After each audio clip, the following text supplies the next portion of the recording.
Okay, class. We're going to check your attendance first, no? So, who absent today?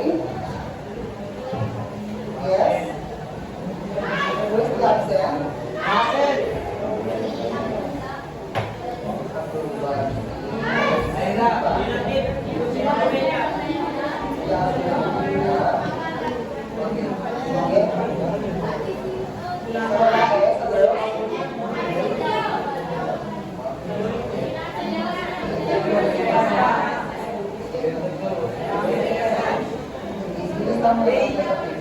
Okay.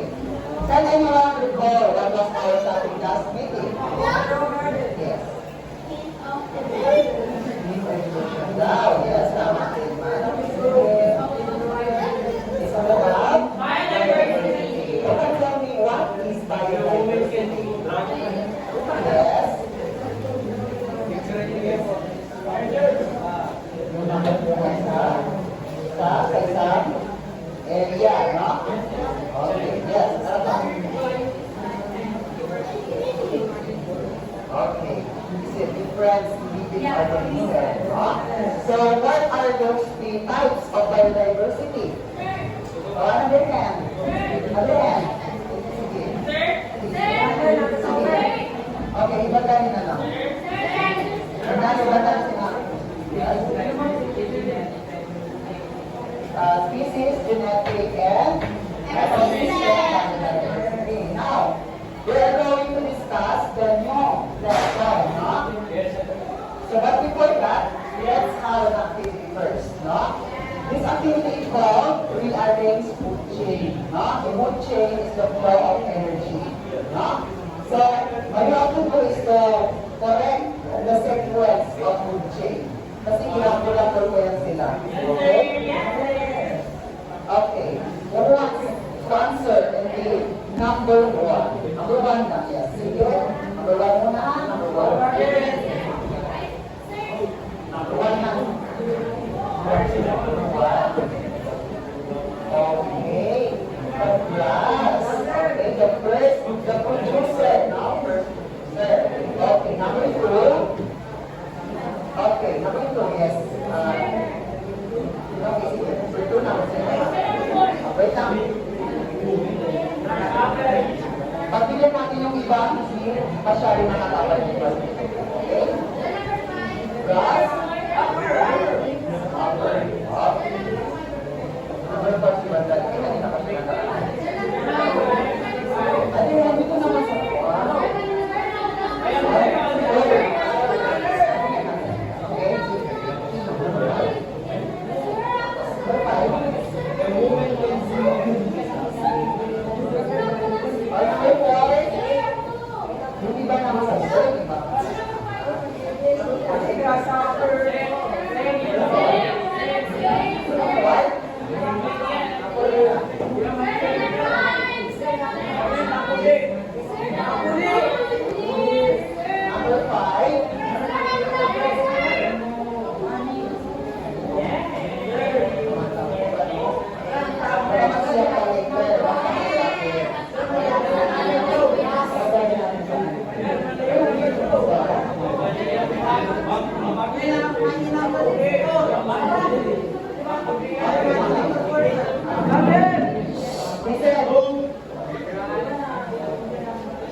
the first, the producer, grass. How about the primary consumer? The grasshopper. How about the second? Second consumer? Crab. How about the tertiary consumer? Snake. How about the final consumer? Tama ito sila. Ito yung tinatawag natin sa chain. No? Ito yung tinatawag sila. No? So, ibig sabihin ka, ano si sun? Sun is the one, the source of energy, right? Okay.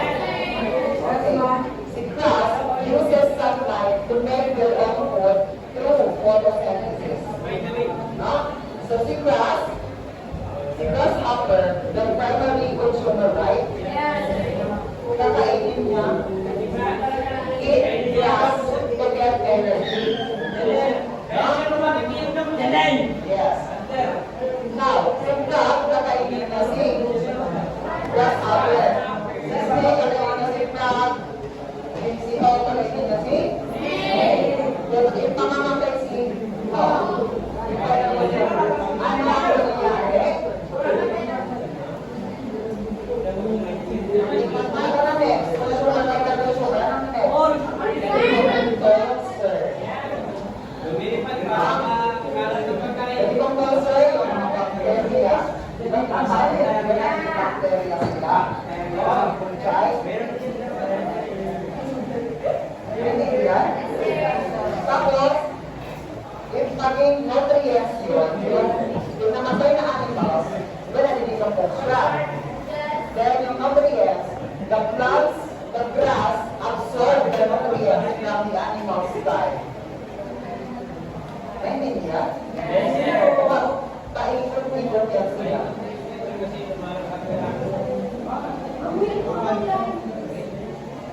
Naintindihan? Ang food chain na sinasabi? Ang food chain. Let's do the report. Cycle niya. Grasshopper. Oh.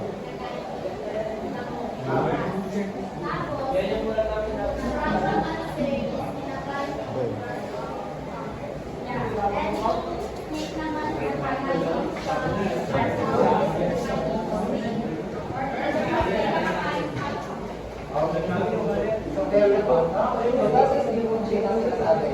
Now, we're going to discuss the new lesson for today. What will be our topic today? So the obvious timing of the system. It's all about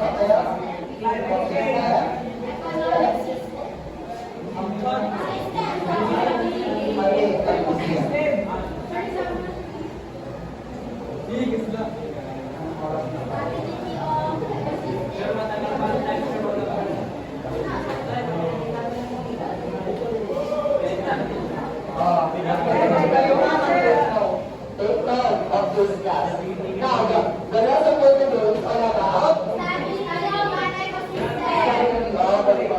now, let us just define what is stability.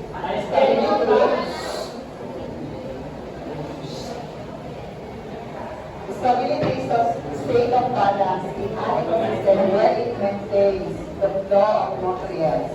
No? Ang stability is siya yung nag-maintain, nag-maintain yung balance ng ecosystem that the flow of nutrients, nakabalance yung flow of nutrients. Ano namang flow of nutrients which is the abalative factor? Anong abalative factor? Mga? Abalative factor, yes, nutrients. Ano mga substances?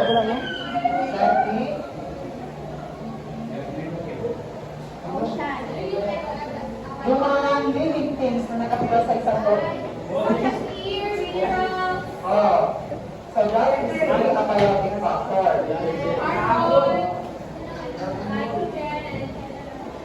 So that is the abiotic factor. And can balance the flow of energy and the food chain. And in a form of food gas. No? The gas.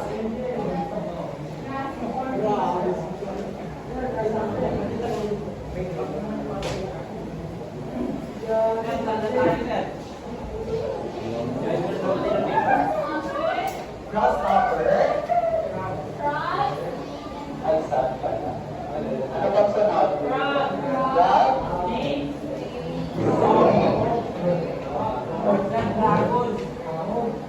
Bago tayong kilosoba? Sige.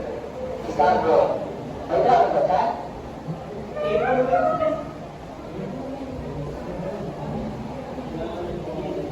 Sige. If ever na ma-remove if one organism in this cycle, if the one organism are removed, mawawala, mawawala. Pero wala silang Ano nakain. mangyayari sa kanilang tag-apat?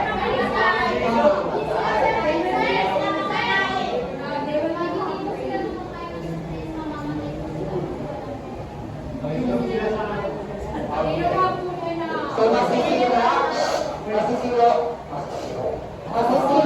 ang it can affect so, dapat alagaan sila. No? Dapat alagaan natin, protektahan natin ang biodiversity. Our nature. Dapat hindi tayo nangyari sa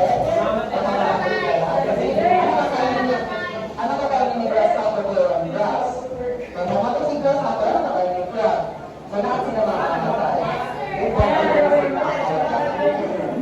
Naintindihan? Now, relationship between biodiversity and stability. Kita ko maktas. Last na ako. Last na yan. Last na tayo. Relationship between biodiversity and stability. Non-biodiversity and non-stability. We have here the grass, the rabbit, the foxes. Di ba biodiversity? Anong biodiversity? Ano isa?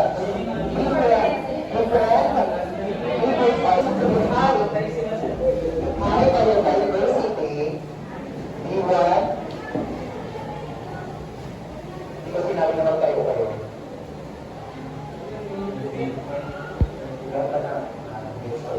High biodiversity and high stability. Ibig sabihin, high. Ibig sabihin, what is high? Taas. Or marami. Maraming living organisms sa isang environment. Now we have here the grass, the neighbors, rabbit, foxes, or chickens. No? So, if ever nawawala si grass, I will know. Ano mangyayari? Mabubuhay tayo sila because yes, meron pang producer na isa. Kasi meron pang producer, the process of the news.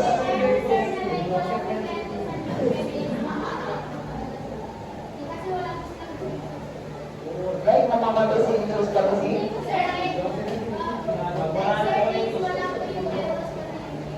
Chicken.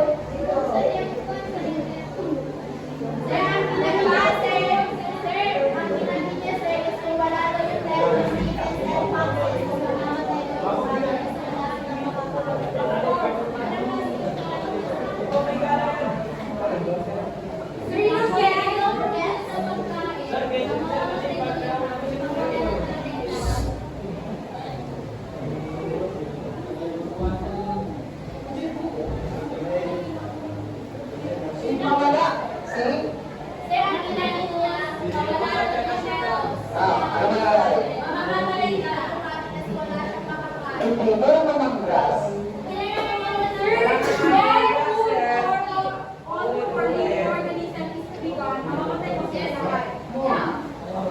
Yes. Kasi wala nang producer.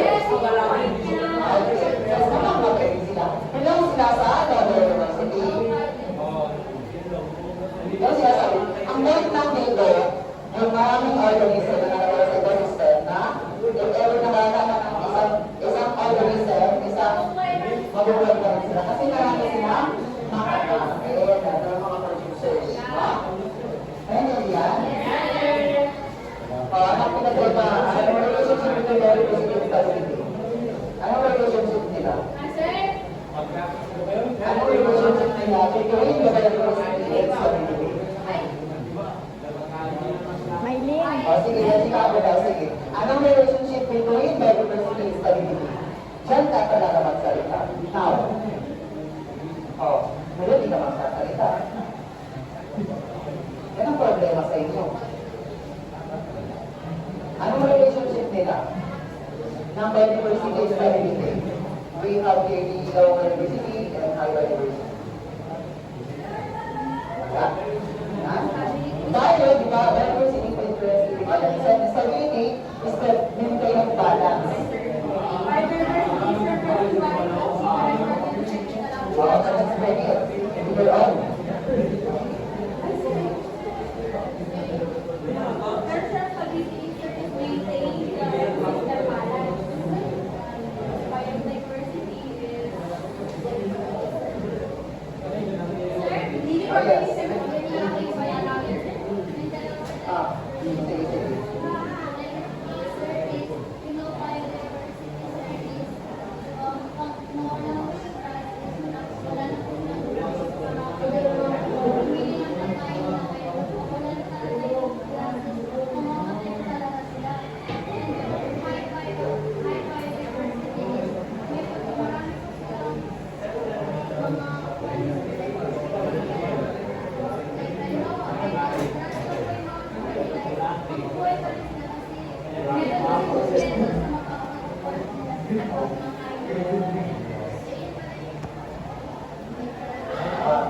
The relationship.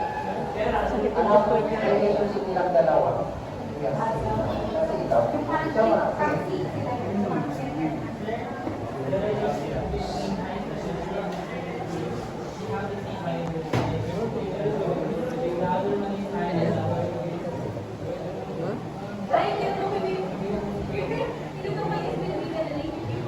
Anong relationship nila? Similar. Pareha sila. Isa lang, yes. Pareha silang nakuhay. Isa-isa. Mundo. Sa ginagawa natin mundo. Yes. Tama yun.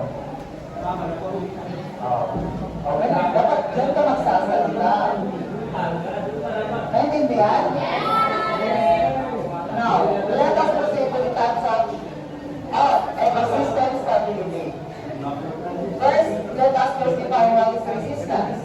Resistance is the ability of the ecosystem to remain steady, stable during the time of disturbance.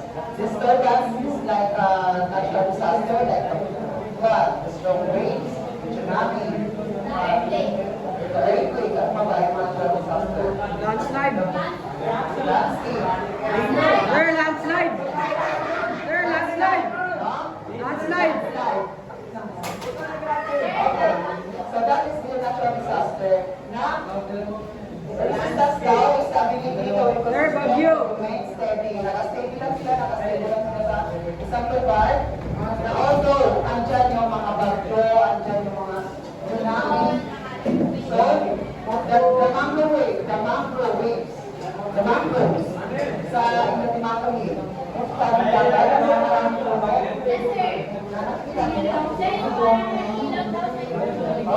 Yes. So, yun yung nakadepend sa mga nalakas na alon. So, it protect us, a human, di ba, hindi masyado tayo magtatamaan ng mga maraming alon.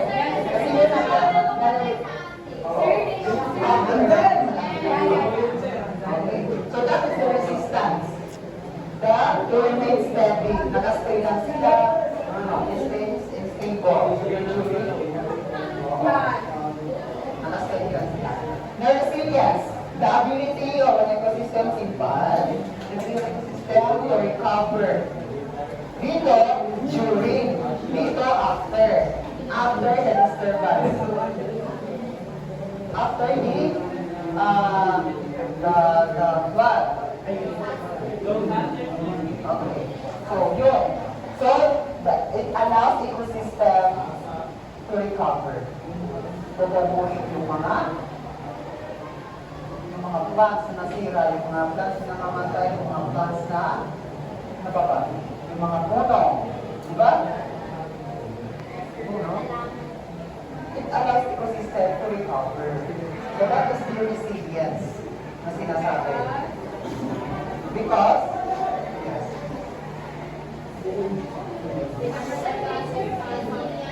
Resilience during the time of disturbance, nakasteady lang sila.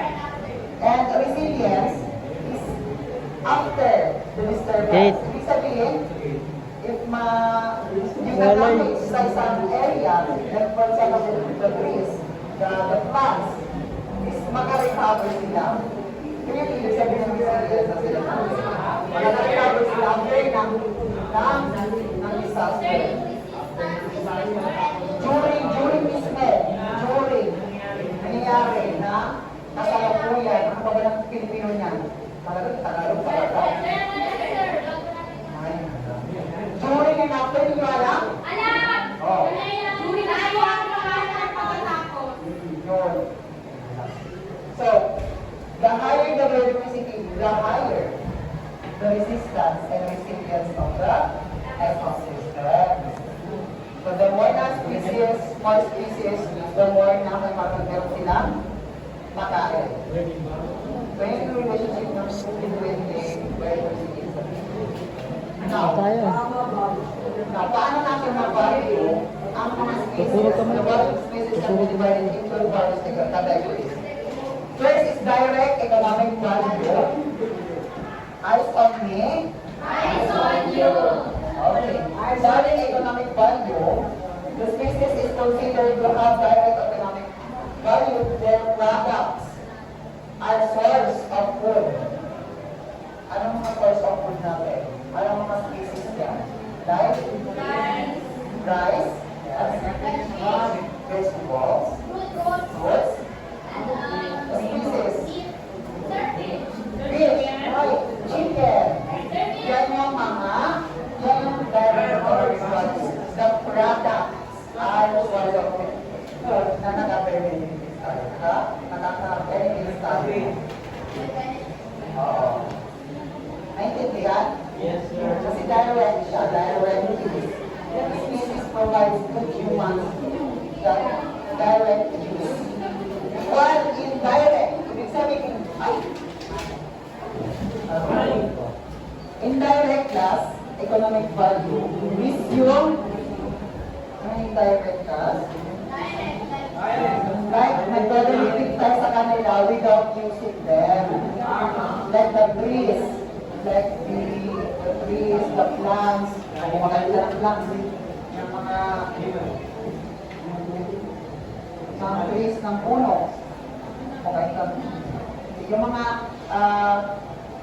mga species has an indirect economic value. There are benefits produced when reproducing without using them. Yung mga species kasi without using them, nagkaka-benefits tayo. Like the trees. The trees create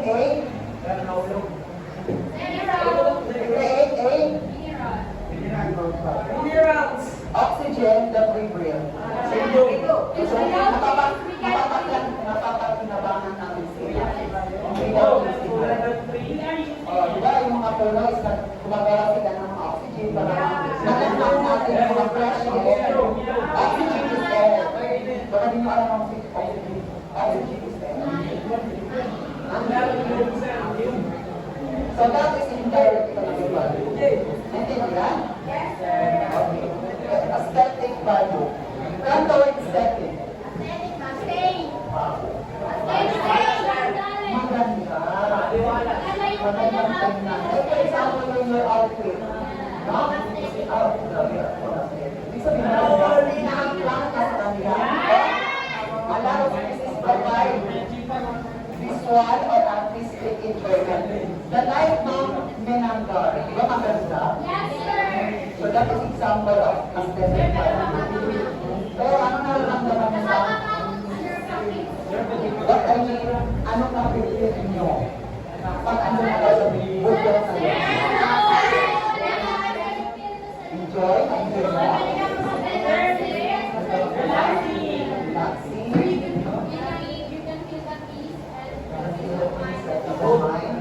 Yes. And masarap yung hangin, fresh air, di ba? Lalo na sa mga bulubulukin.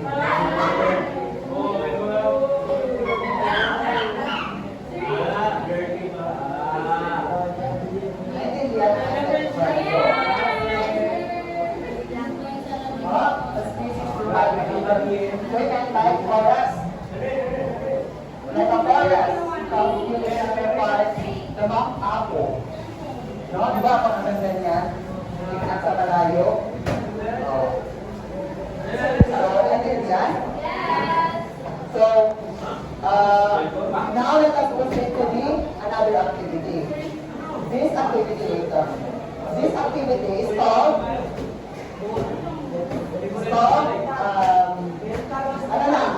all you have to do is to correct to sort the pictures in the three categories. Which is the entire basha, or entire basha, or entire basha. I was told to go of one. You have 3 minutes. You have 3 minutes to finish your output.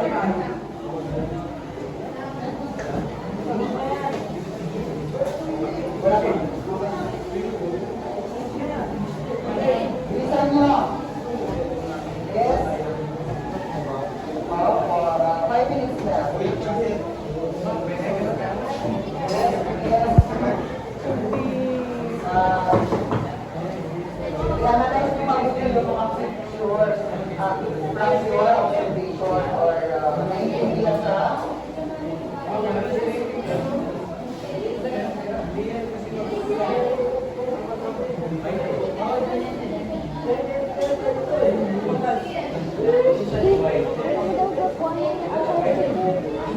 Kunin mo daw.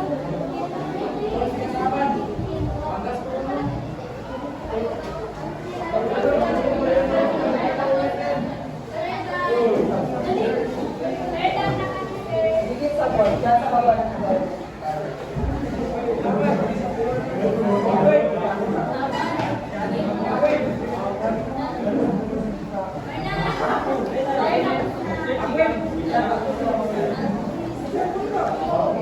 Now, sa group 2, isang rule sa natutang sa inyo, or isang rule na ako sa class. Kaya may sa group 2. Actually, lahat ng mga nag-oral, nag-report sa class kayo ako, sa index card. Explain nyo lang bakit na hindi siya dyan ginagay.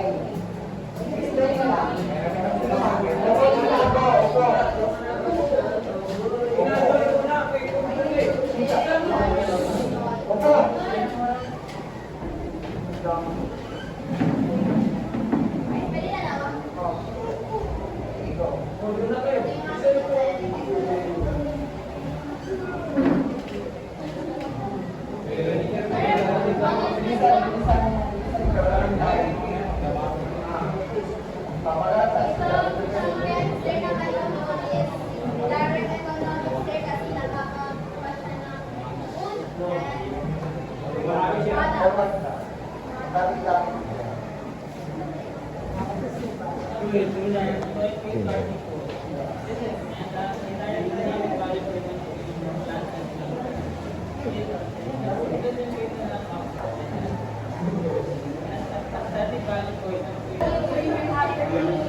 Tama.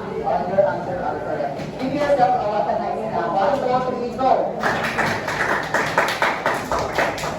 2, 3, 1, 2, 3, what a nice. Okay, 1, 2, 3, go. Okay, how about you? Where lang tama ka? Basahin mo.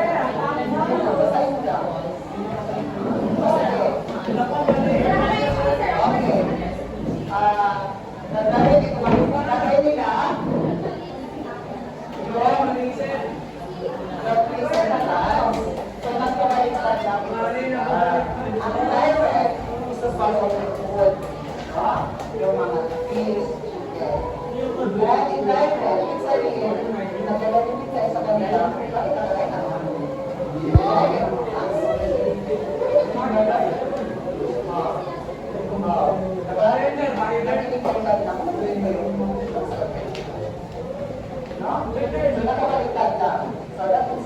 at least na-try nyo. At least nalaman nyo yung pagkakamali. Ano pa lang na sinasabi? Ano yan? Question, clarification,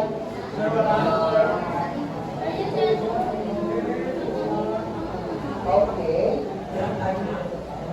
So, isang tayo.